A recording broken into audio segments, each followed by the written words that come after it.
Okay, welcome back. So you see I've added some directions here. Find the inverse of each function and prove the two functions are really inverses. So we shouldn't do this, but we will assume. I won't tell you what assume means. Assume makes a something out of you and me. We shouldn't make assumptions, in other words. We should verify that these are all actually functions, because they're given to us as functions, but they might not be functions. I can tell you that they're all functions just by looking at them, but you should verify that. Now, so the original rules were find the inverse of each function. But just going through that algorithmic process doesn't necessarily result in an inverse. So I added these directions and proved the two functions are really inverses. Okay, so you have to do that. Otherwise, you haven't really found an inverse. You've found a potential inverse, right? But you got to check it. I mean, look back up here. Look at number 2. I mean, that at first glance, you're not sure. Okay, so let's get into number 5, and I'm going to walk you through the full process.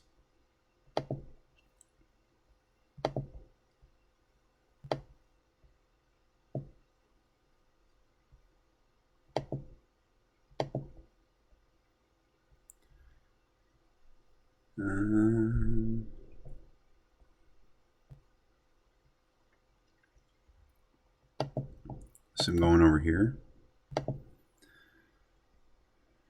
with number 5. Okay, so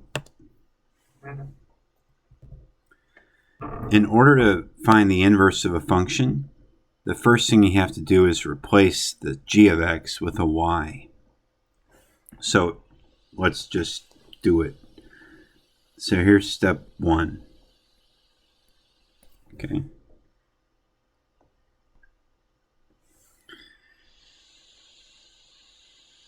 If g of x equals y, okay, we're assigning the letter y to the function g of x, then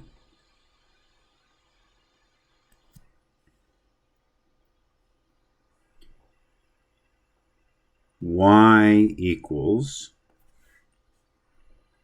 negative 7x minus 5 over 8.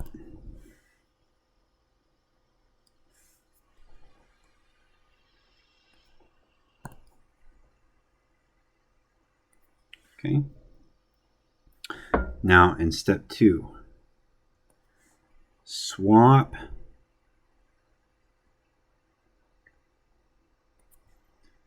the x and y. That's all you got to do. So what we're going to do in number 2 here in part 2 is we're going to swap the x and the y. So we're going to put the x where the y is and the y where the x is. So now we're going to have x equal negative 7y minus 5 fraction bar over 8. Okay.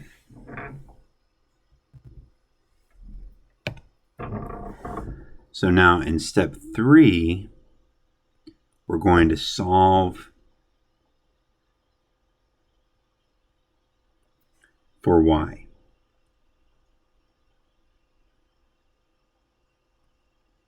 Okay. So we need to rewrite this. X equals negative 7y minus 5 over 8. And this is where we get to do algebra. Yay! The class you signed up for, or were forced to do, one or the other. Okay, so before we just start doing algebra, let's think about what we're going to do.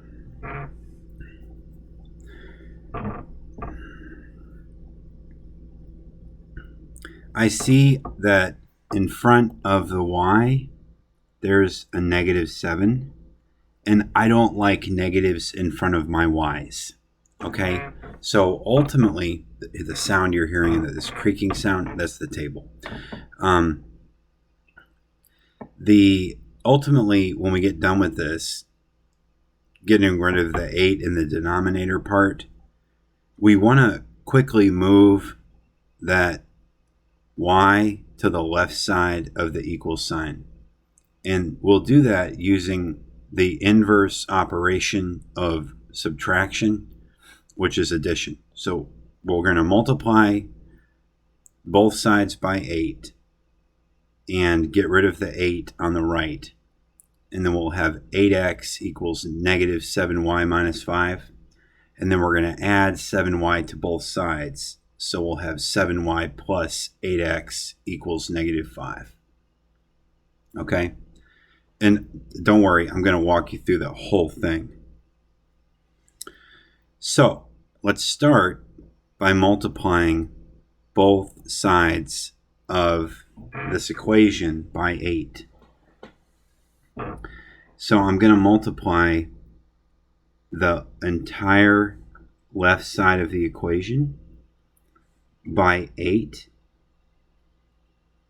And what I'm really doing is I'm multiplying it by 8 over 1. Right? So that way, these numerators and denominators cancel. But what I do to the right side of the equation, I must also do to the left side of the equation to keep the equation in balance. Because algebra in Arabic literally means to keep in balance or to balance or something like that. Okay, so now that we've done that, we're going to eliminate these parentheses and get rid of all this red stuff and write down 8x equals negative 7y minus 5. And remember what I told you, we don't want that negative 7 in front of the y. So we can't just get rid of it. We have to add 7y to both sides.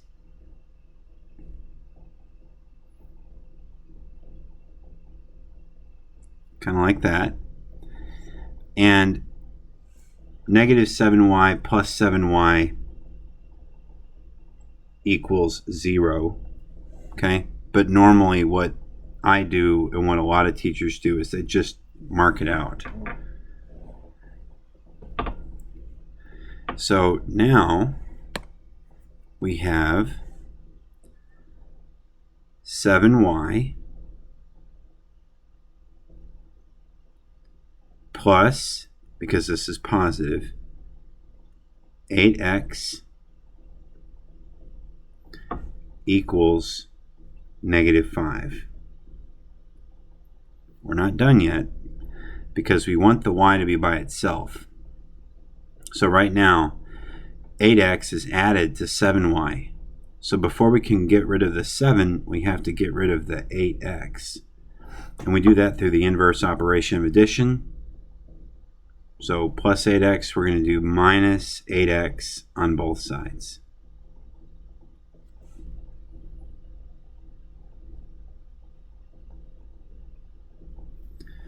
Okay, again, 8x minus 8x is 0, but the shortcut is to just cancel it out, even though that's mathematically not proper, but it's a shortcut. So we have 7y equals, now proper notation is to put the thing with the letter up front. So I'm going to write negative 8x and then put that negative 5 here as a minus 5. And this is preparing us, we're setting up a slope-intercept form. That's why we put the x term first. Okay, so now 7 is stuck to the y using multiplication. So to get rid of the 7, we have to do the inverse operation of multiplication, which is division. And so what we're going to do is we're going to divide the left side by 7, but we're also going to divide the entire right side by 7 as well.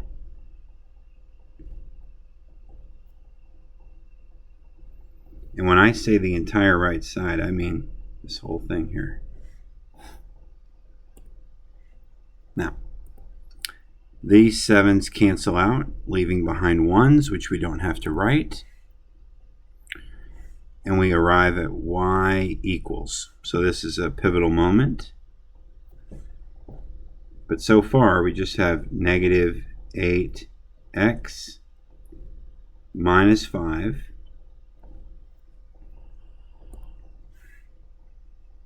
over 7.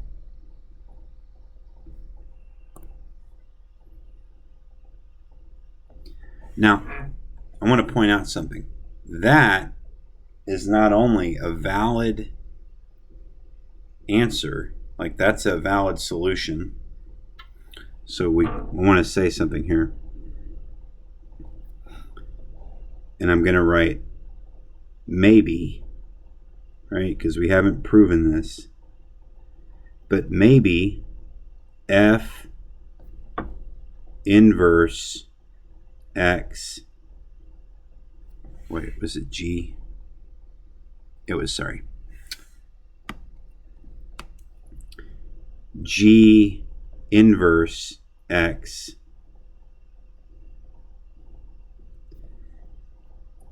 equals, emphasis on maybe, g inverse x equals negative 8x minus 5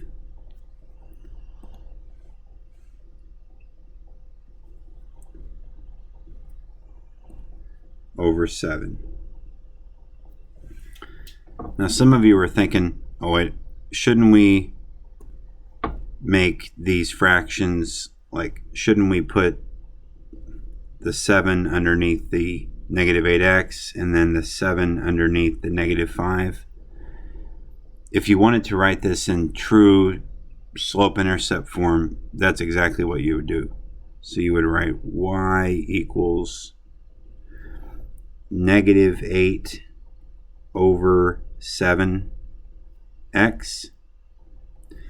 minus 5 over 7. So just a quick review. The slope-intercept form equation of a line is y equals mx plus b, where m is the slope. Remember, the slope is rise over run, and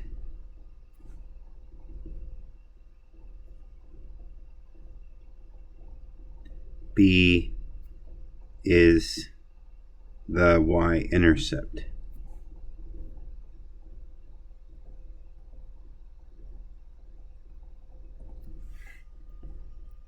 So this right here is in slope-intercept form.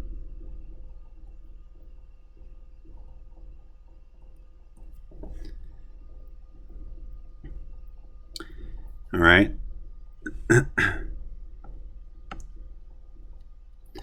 So, just like before, these are equivalent. So, these two equations are the same thing, just written different ways.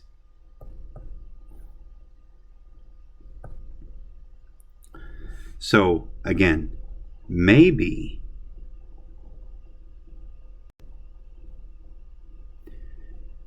G inverse X equals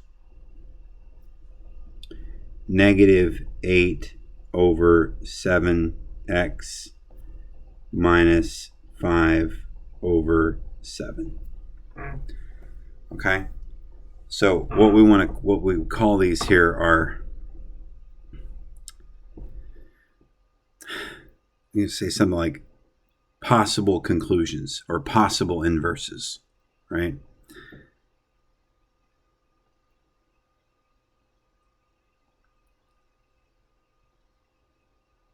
Possible or potential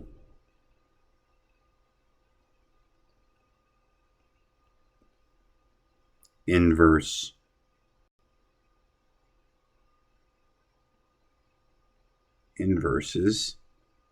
of g of x.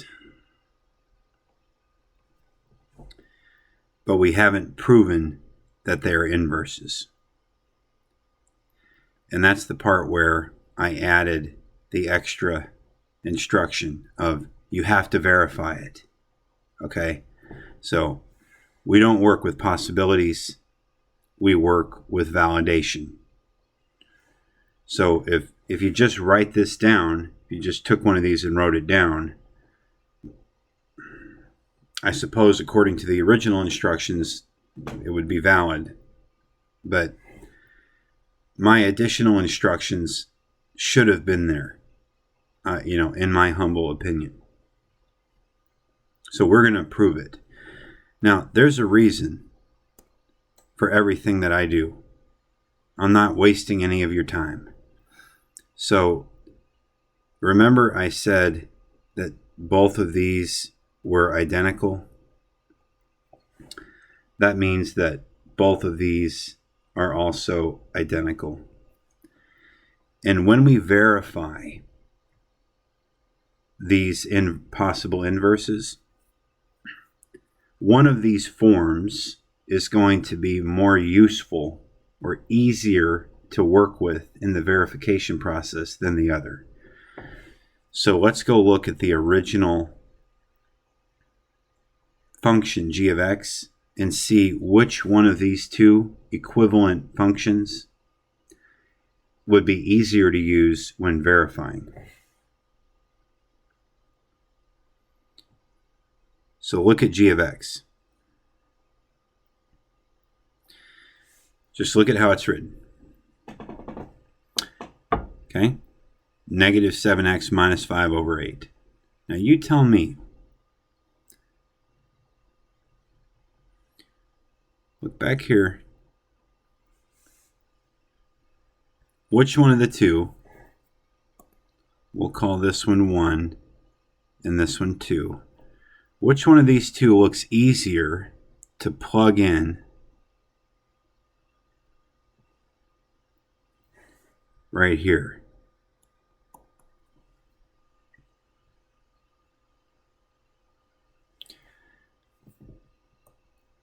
When we verify it. The one where we have multiple fractions or the one where we just have the one fraction? Okay, and in my humble opinion, this one is the easier one to plug in. Okay, so that's the one I'm going to use. You can do whatever you want, right? But that's what I'm going to use.